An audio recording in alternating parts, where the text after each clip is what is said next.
काही दराने 2 वर्षाचे व्याज किती आहे 340 रुपये आहे। तर व्याजाचा दर शेकडा काढा। व्याजाचं काय करायचंय दर शेकडा किती असेल 1700 रुपये यांचे दर साल दर शेकडा काही दराने 2 वर्षाचे व्याज किती तुमच्याकडे काय दिले तर मुदत दिली आहे परत काय दिले 2 वर्षाचा मुदत दिली आहे आणि 340 रुपये काय दिले व्याज दिले। काय करण्यास सांगितलंय दर शेकडा म्हणजे त्या मुदतवर किती पर्सेंट। आता सरळ व्याजाचा फॉर्म्युला काय आहे सरळ व्याज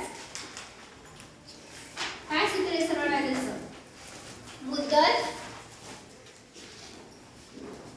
गुणिले मुदत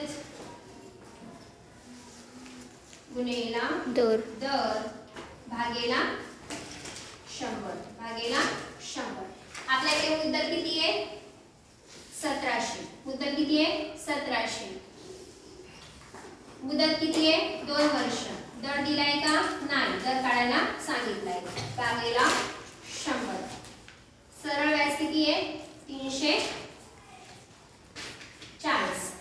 आता आपल्याला दर काढायचा इकडे काय आहे 340 जे भागेला आहे ते काय करा गुणेला भागेला काय आहे 100 जे गुणेला आहे ते काय भागेला करायचं।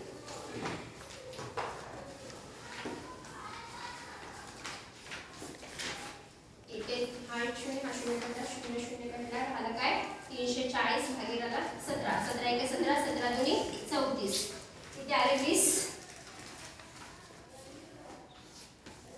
20 भागेला 2 बरोबर दर 2 1 2 म्हणजे